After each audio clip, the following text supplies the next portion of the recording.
Hello students. In the previous video we have discussed about the introduction to the Merchant of Venice. Now in this video we'll start with the explanation of the Merchant of Venice scene wise. So this video has the explanation for Act 1 Scene 1. Act 1 Scene 1. The setting of the scene, it is set in the streets of Venice in Italy, and the opening scene introduces us to a wealthy merchant, Antonio. Antonio, he is in a very melancholic mood. Melancholic means a very sad mood, and here the friends are trying to console Antonio. Antonio, he does not know the reason that why he is sad, but the friends, they are trying to console him. Then we are also encountered with Bassanio, who is Antonio's friend, and he will admit to Antonio about his love with Portia. So we start with the explanation of scene. The scene 1, Venice Street. Enter Antonio, Celerino and Selenio. Celerino and Selenio, they are the friends of Antonio. And the scene starts that Antonio, he is already in a sad mood. His friends, they do not know why he is sad. Antonio himself does not know why he is sad. Antonio, the friends, they have already asked Antonio that why you are sad. Antonio says, in sooth, I know not why I am so sad. It wearies me, you say it wearies you. That truly I don't know that why I am sad, because it is troubling me, and you say that it is troubling you also. But how I caught it? But how did I get this sadness? How did I find it? How did I came across it? What stuff it is made up of, whereof it is born, I am to learn. What is the reason behind this sadness? I still have to know. And such a want with sadness makes of me that I have much ado to know myself. And this sadness has made me an absent-minded fellow, has made me a dull fellow, and I do not know that who I am. So Salarino, one of his friends, says that your mind is tossing on the ocean. So now the friends, they are guessing the reason behind Antonio's sadness. So they are saying that I think that your mind is still on the ocean.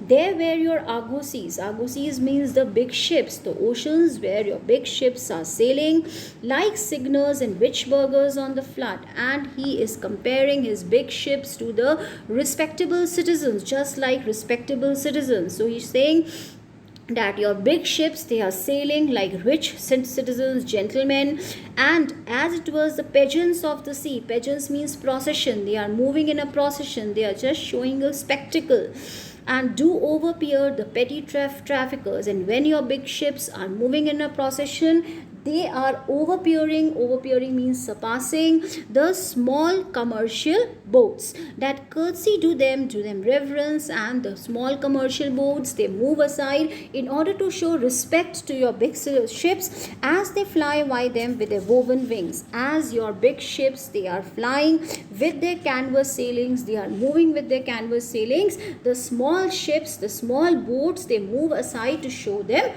respect.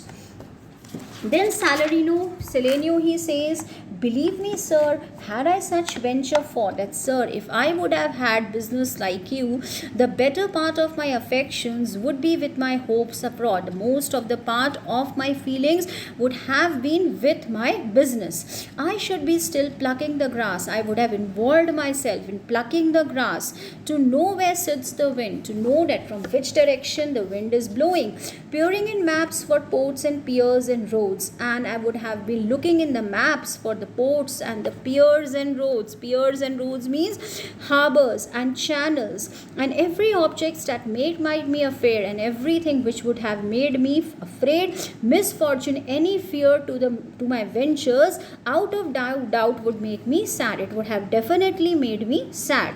Celerino says, my wind cooling my broth, that my when with my breath, when I will cool my soup. Broth means soup. Wind would blow me to an ache. That breath will also give me fever. Ache means fever with shivering. And when I thought what harm a wind too great at sea might do, and then because when I will blow the soup with my mouth, I will just think of the strong winds which could harm my ship. I should not see the sandy hourglass run. And he says that I do not want to see, I will never see the sandy hourglass running. Sandy hourglass was an instrument which was used by the people at that time for looking at the time. The sand was there and the sand grain used to fall. If the upper part of the sandy hour used to get vacant in full 24 hours. So he says, I will never see the sandy hourglass running because I think of shallows and flats, because if I will see that apparatus, then I will think of the shallow waters and the sand banks and see my wealthy Andrew. Andrew is a word used for the ships, and I will see my wealthy ships docked in sand. Docked means run ashore in sand, wailing her high top lower than her ribs, lowering her top and the mast, and to kiss her burial, and to kiss the sand in which the ship will be buried.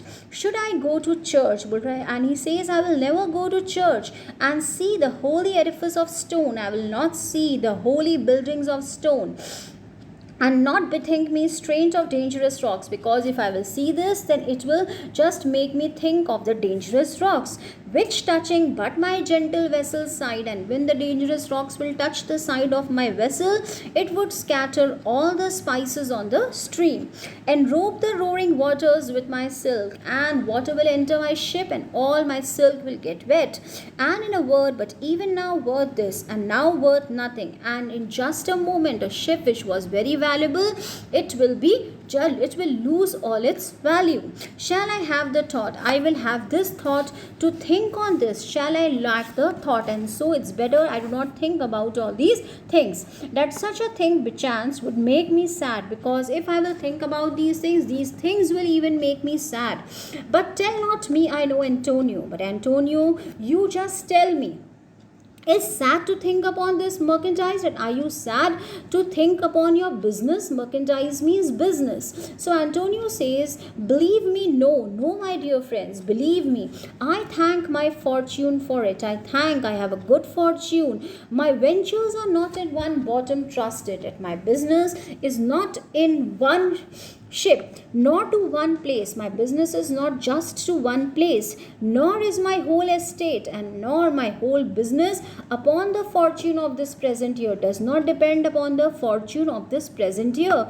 Therefore my merchandise makes me not sad, and therefore my business, it does not make me sad. Celerino says, why then you are in love? If your business is not making you sad, this means you are in love. Antonio says, fee, have some shame. What are you talking? Then Salarino says, not in love neither, you are not in love also. Then let us say you are sad. Please tell us why you are sad. Because you are not merry, because you are not looking happy. And 'twere as easy for you to laugh and leap and say you are merry because you are not sad. And if you are not sad, then it is easy for you to say that you are happy. But when you are sad, it is very difficult for you to say that you are happy. So now you tell me, now by two-headed Janus. Now can you see this Janus is here?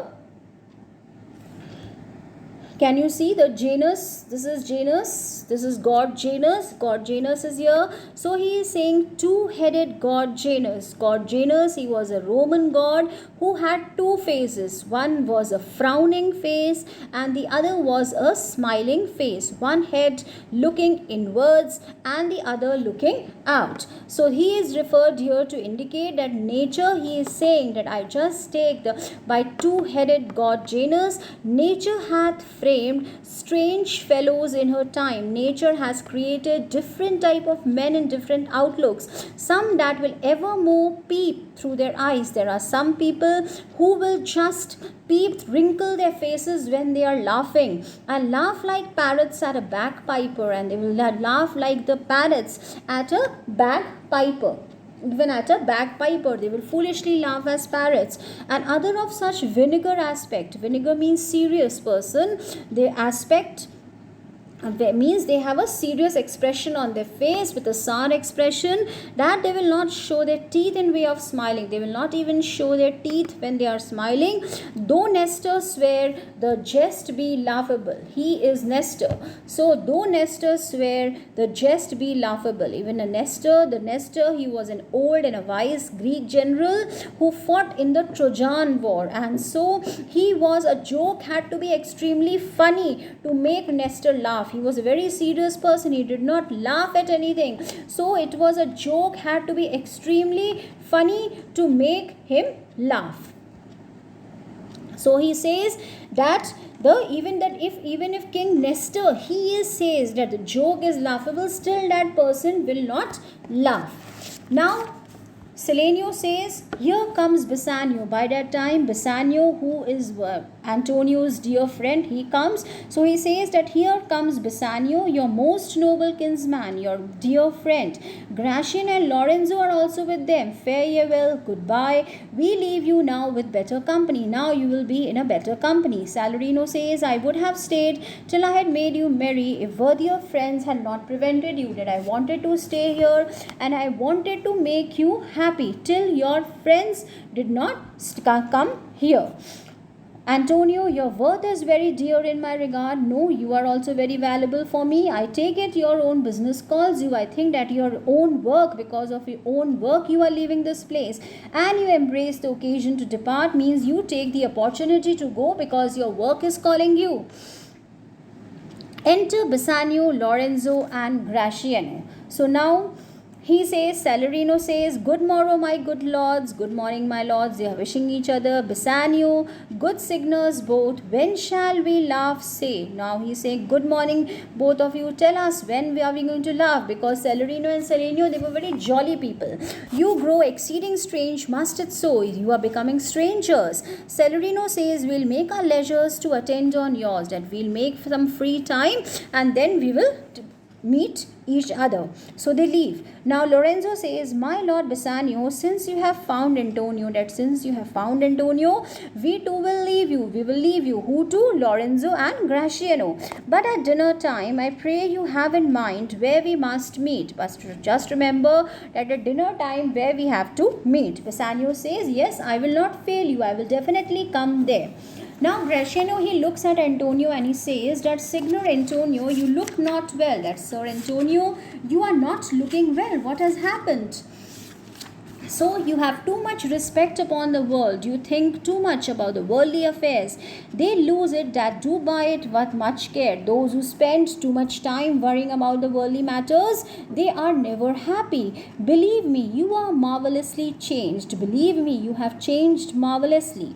Antonio says, I hold the world, but as the world Gratiano, a stage where every man must play a part, and mine a sad one. Antonio says that I hold this world as a stage Gratiano, and every person has a role to play, and I think that I have a sad role.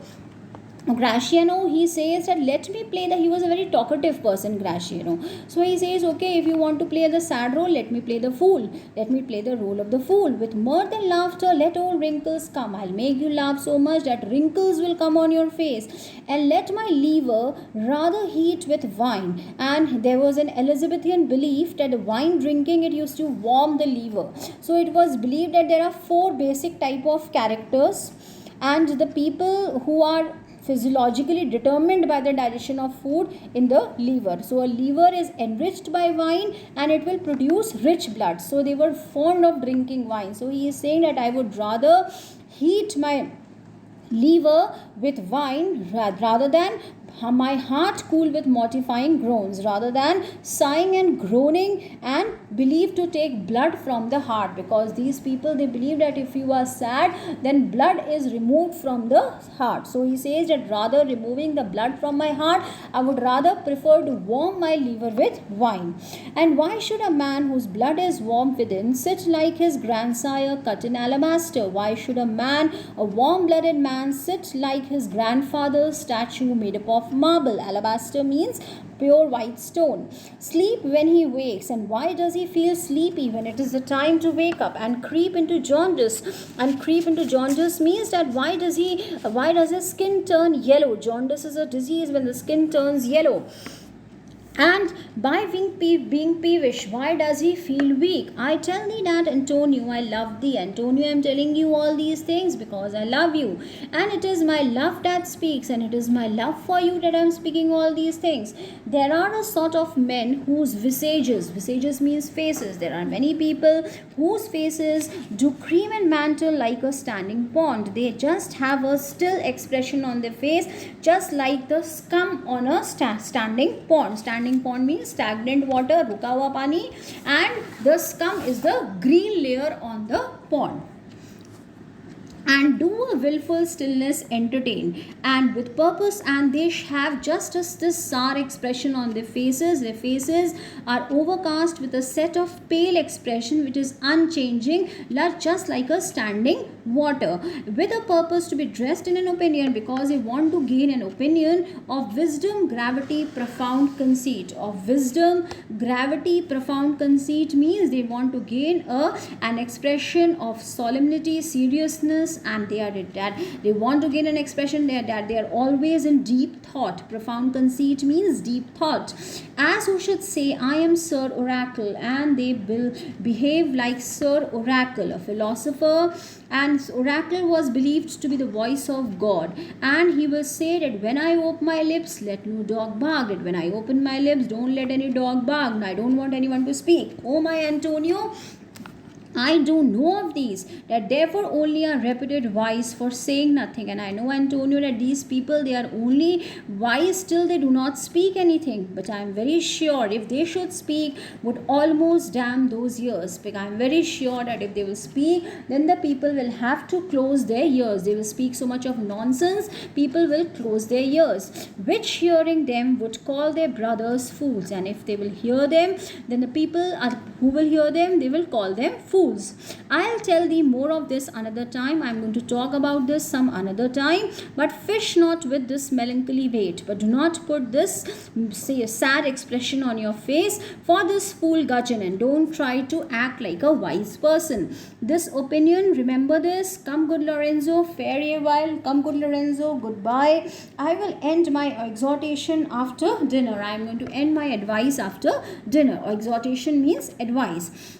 Lorenzo, well, we will leave you then till dinner time. Okay, we will leave you till dinner time. I must be one of the same dumb wise men. I also want to become a wise man, a dumb wise person, because Graciano will never let anyone speak. Graciano says, well, keep me company but 2 years more. If you will be in my company for 2 more years, thou shalt not know the sound of thine own tongue. You will forget your own language. Antonio, farewell. I'll grow a talker for this gear. Goodbye, and I am going to follow your advice. So Graciano says, thanks I faith, for silence is only commendable in a neat's tongue dried. So he says, okay, thanks a lot, because silence is only praised. Commendable means in a dry dog's tongue, or and he says in a neat's tongue dried. So in a dried ox tongue, this is only silence is only commendable, means it is praised. So Graciano and Lorenzo, they leave. Antonio, is that anything now? Is that anything else? Bassanio, Graciano speaks an infinite deal of nothing. So he says Graciano speaks nonsense more than any man in all Venice, more than any person in Venice. His reasons are 2 grains of wheat hidden 2 bushels of chaff. His reasons, his speech is just like 2 grains of good sense hidden in 2 bushels of nonsense. You shall seek all day or you find them. You'll have to look for it the whole day before you find them, and when you have them, they are not worth the search, and when you will find them, you will see that they were not worth the search. Antonio, well, tell me now, what lady is the same to whom you swore a secret pilgrimage that you today promised to tell me of? So Bassanio had already promised Antonio that he is going to tell him about a lady. So Antonio is asking, okay, now you tell me about the lady about whom you promised to visit secretly, and you had promised that you are going to tell me about that lady. Bassanio, 'tis not unknown to you, Antonio, how much I have disabled mine estate. And Antonio, you know very well that how much I have just wasted all my money by something showing a more squelling port, by living in a rather grand style, than my faint means would grant continuance, than my faint means would have permitted me to keep up. Nor do I know make moan to be abridged for such a noble rate. But now I do not complain to be forced to give up my high style of living, but my chief care. But now my main concern is to come fairly off from the great depths, to come out honorably, clear all the depths, wherein my time something too prodigal hath left me aged. Prodigal means an extravagant nature, spendthrift nature, kharchila.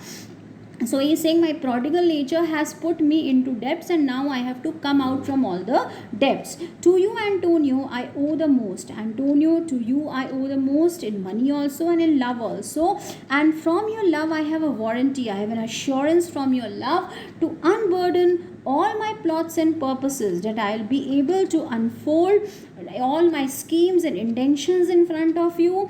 How to get clear of all the debts I owe? How can I get clear of all the debts which I owe? What I have plans I have made to get clear of all the debts which I owe. So Antonio says, I pray you, good Bassanio, let me know it. I pray you, good Bassanio, let me know about your plans. And if it stand as you yourself still do within the eye of honor, and if your plans are as honorable as you, be assured my purse, my person, my extremest means lie all unlocked to your occasions, that everything, my money, my personally myself, and all my resources will all open for your needs. Now Bassanio, he is giving an example of his childhood. He is saying, in my school days when I had lost one shaft, that in my school days whenever I used to lose one arrow, I shot his fellow of the self same flight. I used to shoot a similar arrow with the same speed, the self same way, in the same way, with more advised watch, but this time very carefully, to find the other foe, so that I could find the other arrow. And by adventuring both, and by risking both the arrows, generally I used to find both. I urge this childhood proof, I give you this childhood example, because what follows is pure innocence, because now what follows is absolutely innocent. Are you much like a willful youth? I owe you a lot, just like a self-willed young man. To that which I owe is lost, and whatever I owe to you, everything is lost. But if you please to shoot another arrow, does self way which you did shoot the first. But if you just are happy to shoot the first arrow in the same way, second arrow in the same way as you shot the first one, or bring your latter hazard back again and thankfully rest debtor for first, I am very sure that I am going to clear off all your debts. And thank restfully rest debtor, he is saying that I will be able to clear the second debt, and for the first debt I will thank you. So he is giving the example of his childhood, that in childhood whenever we used to lose one arrow, used to shoot another arrow to find both the arrows. So he is saying that in order to clear one debt, you give me another debt. Antonio, you know me well, and herein spend but time. You know me very well, so why are you wasting your time to wind about my love with circumstances? Why are you talking like this in an indirect way? And out of doubt, do me now more wrong, and do not doubt at me, do not misunderstand me in making question of my utmost. Why are you doubting me that I will do everything for you? So you don't worry, you please be frank. Than if you had made waste of all I have. And why are you talking me that you have wasted all the money which I gave to you? Then do but stay to me, what should I do exactly? In fact, you tell me that what should I do, that in your knowledge may by me be done, and I am pressed unto it. And you tell me I am ready to do everything for you. You speak. Now Bassanio is telling about the lady. In Belmont is a lady richly left. In Belmont there is a very rich lady. She is fair, fairer than that word. She is fair, and she is beautiful, and fairer than that word of wondrous virtues. She is not only fair, but she is also having wonderful qualities. Sometimes from her eyes I did receive fair speechless messages. So from her eyes I have received speechless messages, and her name is Portia. The name of the lady is Portia. Nothing undervalued. She is not in any case inferior to Cato's daughter Brutus Portia. Portia, she is compared to another Portia in Shakespeare's another play, Julius Caesar.